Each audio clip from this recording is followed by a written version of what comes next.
I would move heaven, hell, and anything in between to get to you. You wouldn't be safe anywhere if I was mad at you. He was charming. That's the adjective everyone seems to use. Everyone thought he was just too charming. How many people have you killed? An approximate guess.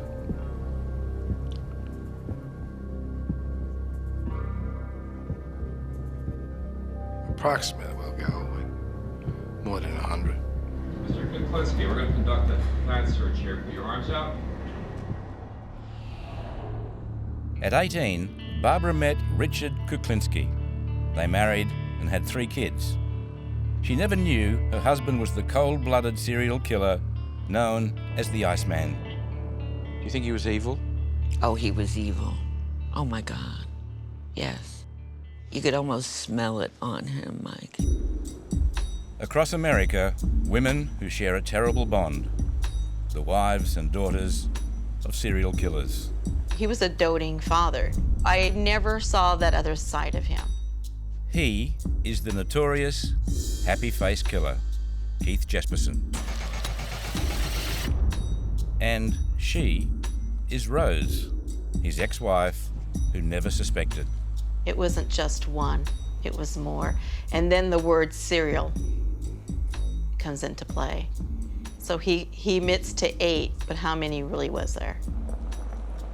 Only one victim escaped, Dawn Slagle, the only one to have his hands around her throat and live to tell the story. How does it feel coming back to this? I don't like to be here. What are your feelings?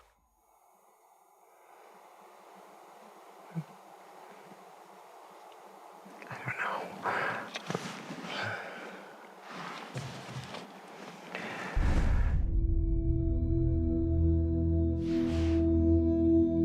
Back in 1990, in the foothills of Mount Shasta in Northern California, a young woman had a heated argument with her husband. She picked up her 4-month-old baby and walked out. And that almost cost her her life. She sat in this car park and was approached by a very big man, Keith Jesperson. I just wish I wouldn't have gotten in the car that night. And I wish I just could have known who I was dealing with. He's a very big man, 6'6". He's a very big man. Were you intimidated by his size? I was until he started talking about his children. Jesperson is typical of many serial killers. He lived a double life. Keith Jesperson hid his crimes behind a seemingly happy family. He was a dad to 2 daughters and a son. His own father was an alcoholic, but Jesperson remembers happy times. My father, he took us out camping, hunting, horseback riding, trail riding.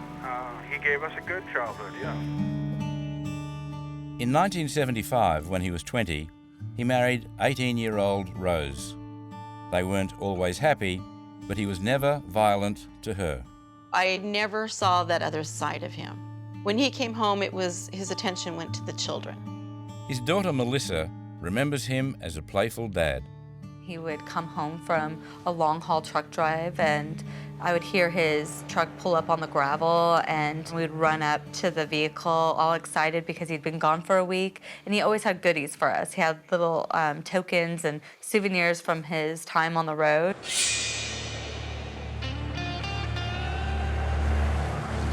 Keith Hunter Jesperson was an interstate truck driver, away from home and family for weeks at a time. He was free to roam. It was at roadside truck stops and truckie bars across the country that Jesperson found his victims. He would drive all day and into the night. When he took a break, he was ready to, in his words, party. That meant drinking and finding women. He wanted sex, and it was after the sex he became a brutal killer. But the killing took many years to begin. Typically, before a serial killer starts to murder, there has to be a trigger. In his case, he seemed to have a pretty reasonable family life, and as far as we know, didn't behave like this until his first victim. Do you know what can trigger a mature man into this change? I think that there are a couple things that happen that are so ordinary that they're hard to grasp. Forensic psychiatrist Dr. Park Dietz has analysed more serial killers than anyone in the world. One thing that can happen is that the fun has gone out of a marriage. And for the same reason that many men cheat on their wives or have an affair that might break up the marriage, some men find it easier and less expensive to go pick up potential victims, have their way with them, and kill them. Certainly less expensive than alimony. But to kill somebody? Well, no one who was a good, law-abiding man of conscience suddenly becomes a serial killer. It is always somebody whose character was flawed to begin with. In 1990, Jesperson and his wife divorced. That year, he began killing and sending gruesome confessions to the press, signed like this, which is why he became known as the Happy Face Killer. Jesperson met his first victim, Tonya Bennett, in a bar. Some said she was a little bit mentally slow. They drank for a while, and then she went with him to his place. It would be the last time that the 23-year-old Tonya Bennett was seen alive. By phone, from jail, Jesperson spoke to me about that murder. Your first victim, the poor Bennett woman, by your own account, the blood in the carpet and on the wall lasted despite numerous attempts to clean the room. Now that must have been, by your telling, a very, very violent bashing before she was killed. It was a very violent murder to the point where, yes, I basically beat her to death. And then I finished her off by strangling her. In a bizarre twist, 2 other people were arrested and jailed for that murder. Jesperson got away with it. After I killed the Bennett woman, when those 2 people got arrested for it and were put to prison, I just had this mindset that, you know, I could kill someone and somebody else will stand up and take the blame for it. He went looking for his second victim. Dawn Slagle was a 23-year-old in the wrong place at the wrong time. How did you meet Keith Jesperson? I had gotten into an argument with my husband, and he was drinking that night, and I decided to take my child and go for a walk, and I'd walk down to the shopping center. You had your baby? I had my baby. And so Keith Jesperson, where does he come in? Well, as I was sitting there, I had an unnerving feeling that someone was watching me. And then after about 5 or 10 minutes, I actually noticed someone come around from a car. You know, I didn't think too much about it other than, please don't walk up to me. And he did. He walked up to me and started talking to me. At first, all he did was talk. He seemed a friendly guy. He noticed her baby, spoke about his own kids, cheered her up. His car was nearby. Then what happened? He kept trying to persuade me to get in the car. You know, the baby's cold, probably shouldn't be standing outside with him. Why don't you sit down in the car? You know, I was leery of doing it, but like I said, my mind probably wasn't in the right place at that night, you know, thinking about what was going on. And I thought, well, you know, what can it hurt? I'll sit in the car, and then, but that's as long as I'm staying in the car. You know, I'm not going anywhere, you know, anything like that. So that's kind of how I got in the car. She was still holding her little boy. Jesperson was still talking, but now he wanted something else. He demanded sex. Then I knew I was in trouble. I didn't know that he was going to kill me, but I for sure thought I was at least going to be raped. I had tried to get out of the car at that point, and he just grabbed me by the head and he slammed me into the window. I could feel my scalp coming off of my skull. I mean, that's how hard he was pulling my hair. He turned, you know, from this guy that could tell me about kids and birthday parties, this nice guy that could hold my kid and hold him nicely, and he knew how to, and bounce him on his knee, to this person that was trying to break my neck. But then her baby cried. His mood changed. It may be the only reason Dawn is still alive. Why did you let her go? I let her go because I needed to let her go. I felt bad for the baby, or her carrying the baby back in the cold. You had your hand on her throat. It was pretty close, wasn't it? Well, I had my head around her neck. Do you want me to say what he said to me? Yes, please. He told me, don't ever get in a car with another person that you don't know again, because it might be the last thing that you do. And at that time, I was steaming. I was so mad. I had to take the chance. I opened the door and I started running. I started running with my baby, and I could hear the car spinning around. I could hear him headed towards the freeway. But I still had a good mile or more to get home. I was so scared that he was going to take the next exit and come back and finish the job. What would you say to her now? What would I say to her? Yep. You're alive, girl. Move on. And that is the freeway entrance I told you about. Dawn went to the police. Jesperson was arrested, but never got jail time.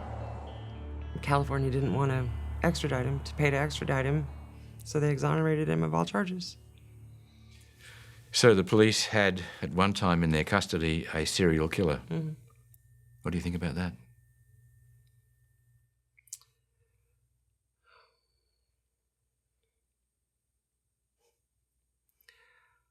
I feel very, very sorry for the women that didn't get out. When he was caught, the detectives had asked him why he continued to kill, and he said it was because I let one go once and she promised not to say anything, and she lied, and I couldn't let him live after that. So you killed them so they could not testify against you? I killed them just to kill them. Just to kill them? Just to kill them. Did you enjoy that? I don't know if I called it a job. I called it a job. I thought it was needed done, and that's what I did. Over 5 years, Jesperson strangled to death at least 8 women. Do you know why you killed those women? I just didn't like them. Is that a good enough reason? It was at the time. When he was arrested, Rose, his ex-wife, struggled to believe it, but then began to recall how, when he was younger, Jesperson took pleasure in killing animals. I thought for sure they got the wrong man. And then when the evidence was coming against him, then I would start to see the past pictures of the gophers, the cats. And I remember somebody saying that, yeah, if they kill animals, they'll kill people. What other feelings did you have? I was scared, because if he can kill other women, will he come back and kill us? Jesperson was arrested on March 30, 1995. To get leniency, he pleaded guilty and was spared the death penalty. He got life. For his family, there have been many conflicting emotions, from grief to sheer disbelief. We didn't see the other side of him. And then I think that was the hardest part for the kids to say, yeah, that's my dad. Melissa, what was the fallout for you? You know, the saying, the apple doesn't fall far from the tree. Well, what does that mean in the context of me and my dad? And I wanted to know, are there traits that I have that are similar to my dad? Is it passed on through DNA, or is this, how does one become a serial killer? Because to answer that would answer if I could be normal. Is there any lingering love? No. He went to jail, and with all the evidence against him, he was never the man I thought he was, and he certainly wasn't the man I married. I don't have any tears left. I'm done with my sorrow. I had to in order to move forward.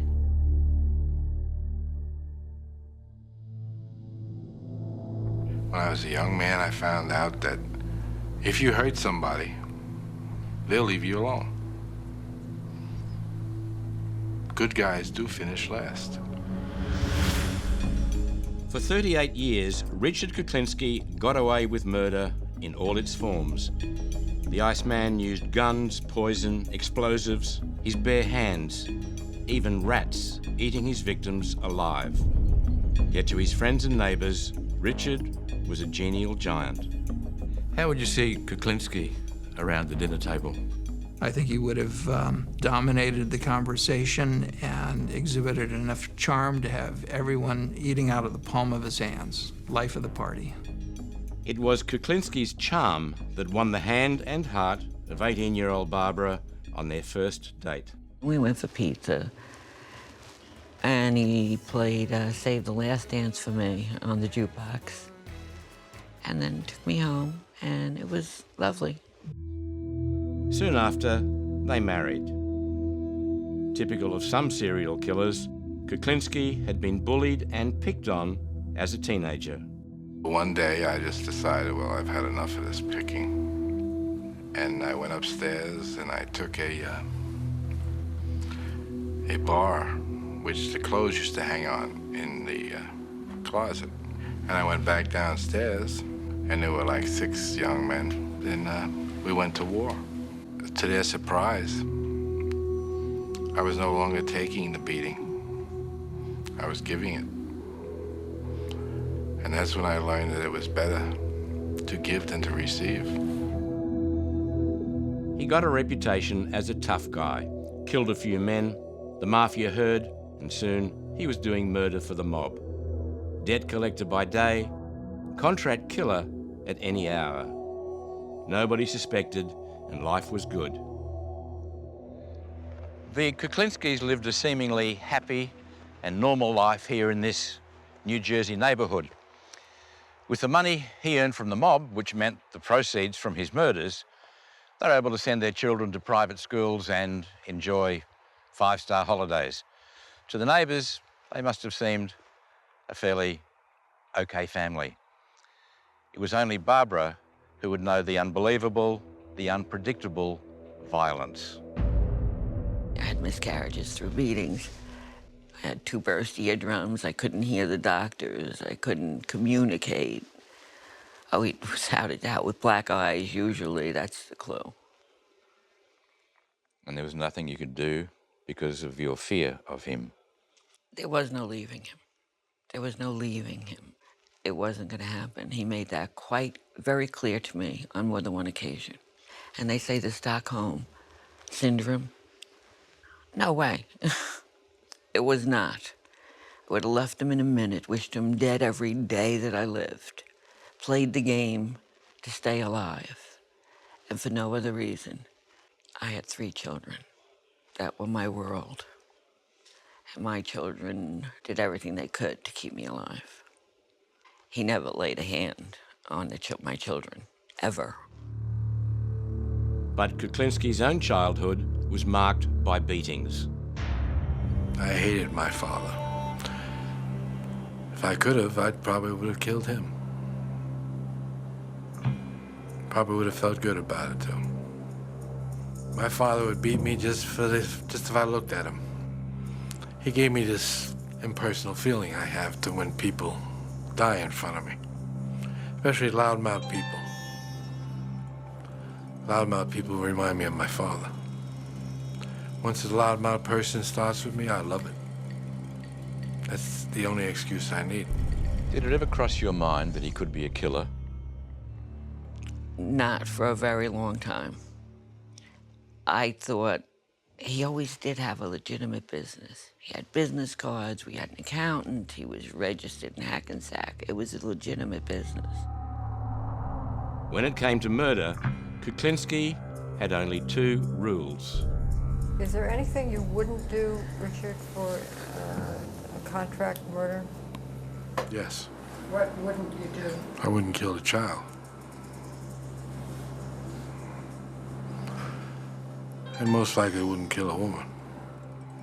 But nothing else, no one else, was off limits. Kuklinski would take the ferry from his home here in New Jersey across to New York City. There he would practice new techniques to kill. He would select random victims, very often homeless men, and he would take their lives for no other reason than to hone his skills and become a more effective killer. He was an outlaw who didn't really care about right and wrong or what the law permitted or not. Are there any murders that you committed that haunt you, that you just sort of, you feel and you Nothing haunts me. No murders haunt me. Nothing. Both the Iceman and Keith Jesperson, the so-called happy face killer, maintained double lives for years. That calculated ability to hold jobs, have families, and keep their killing separate and secret is the subject of intense study by psychologists like Kelly Hunter. She's interviewed 30 serial killers. Do you like these guys? I'm cautious of these guys, working with them because it's a population that not many people want to work with. I would like to figure out what is that recipe, what causes these people to cross the line. In her home, in this box, thousands of letters from men who've murdered multiple times. This one is from Keith Jesperson, and do I see a hand there? That is his hand. Jesperson's hands strangled at least 8 women to death. Just why he turned bad is a psychological puzzle. He didn't fit anything as far as physical abuse, sexual abuse, head injuries. He came from a very decent family. He was a family man. He was Disney dad, according to his wife. He was skilled. He was a laborer. He had a regular job. He just didn't fit. So he caught my fascination right off. And how close is your relationship? We talk probably once a week. Hi, Keith. How are you doing? Kelly takes his once-weekly call in her Virginia home. So, Friday afternoon, same time? Same time. Sounds good. He rings from his home, Oregon State Penitentiary. What sort of a cell does he have? A single cell. So, yeah, it seems much too easy for somebody that murdered 8 people. Jesperson was spared the death penalty. He will die in jail. Well, you're in prison now and you're there for life. What is life like for you? Well, life is, I've got a nice prison setting. Like, we have a quarter-mile track, we got baseball fields, horseshoe pits, putt-putt golf course I can play putt-putt golf on. I have a good job. What's the job you have? My job, I'm a telemarketer. Do you stay calm when people say no to you? Oh, yes, all the time. I do my job. Everything's okay. I don't get angry. Not on the phone, anyway. Do you care about them? Care about who? Your victims? No. I don't care about my victims. Why would I?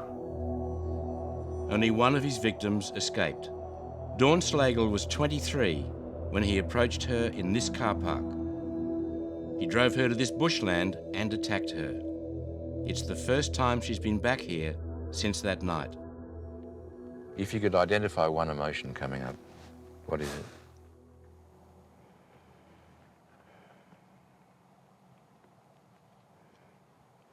I guess a little regret. I can always see his face, but I can't always describe what it was like.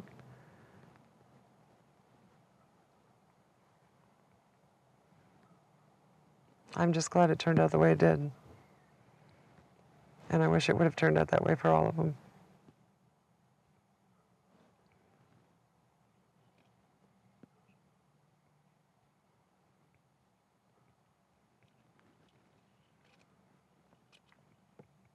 Can we be done now? Yeah. Thank you. You're welcome.